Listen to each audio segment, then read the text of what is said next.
ಹೋರಾಟ ಗೆಲ್ಲೋ ತನಕ ಹೋರಾಟ ಆಫೀಸ್ ಅಂತೆ ಆಫೀಸು ಹಾಕೊಂಡಂತೆ ಆಫೀಸು ಆಫೀಸ್ ಅಂತೆ ಆಫೀಸು ಹಾಕೊಂಡಂತೆ ಆಫೀಸು ಸರ್ಕಾರವಂತೆ ಸರ್ಕಾರ ಹಾಕೊಂಡಂತೆ ಸರ್ಕಾರ ಬೇಕೇ ಬೇಕು ನ್ಯಾಯ ಬೇಕು ಬೇಕೇ ಬೇಕು ನ್ಯಾಯ ಬೇಕು.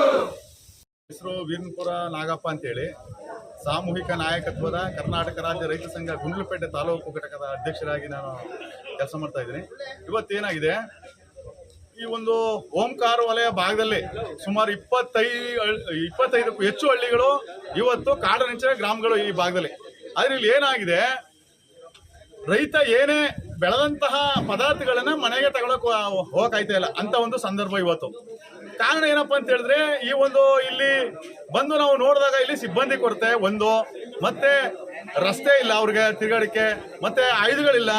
ಸಿಬ್ಬಂದಿ ಇದ್ರೂ ಸಹ ಅಲ್ಲಿ ಇನ್ನೂ ಪೆಂಡಿಂಗ್ ಇದೆ ಅದು, ಇನ್ನೂ ತಗೊಂಡಿಲ್ಲ ಅದನ್ನ ಅವ್ರು ಹೇಳಿದ್ರು ಇನ್ನು 30 ಜನ ನಾವು ಸಿಬ್ಬಂದಿಯನ್ನ ನೇಮಕ ಮಾಡ್ತಾ ಇದೀವಿ, 30 ಜನ ಸಿಬ್ಬಂದಿ ಕೊರತೆ ಇದೆ, ಹಾಗಾಗಿ ನಾವು ಕೇಳಿದೀವಿ, ನೆಕ್ಸ್ಟ್ ಮುಂದಿನ ತಿಂಗಳು ಕೊಡ್ತೀವಿ ಅಂತ ಹೇಳಿದ್ದಾರೆ ಅಂತ ಹೇಳಿದ್ರು.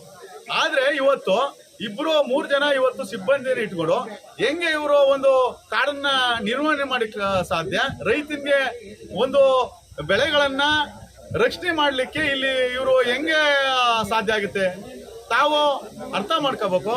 ಅಂದ್ರೆ ಇಲ್ಲಿ ಸಿಬ್ಬಂದಿ ಕೊರತೆ ಇದೆ, ಮತ್ತೆ ಗಸ್ತು ವಾಹನಗಳು 3 ಗಸ್ತು ವಾಹನಗಳ ಪೈಕಿಯಲ್ಲೇ 2 ಕೆಟ್ಟು ನಿಂತಿವೆ, ಒಂದು ಮಾತ್ರ ಇಲ್ಲಿ ರನ್ನಿಂಗ್ ಇದೆ. ಒಂದು ಗಸ್ತು ವಾಹನವನ್ನ ಇಟ್ಕೊಂಡು ಇವರು ಹೆಂಗೆ ಕಾಡನ್ನ ರಕ್ಷಣೆ ಮಾಡಕ್ ಸಾಧ್ಯ?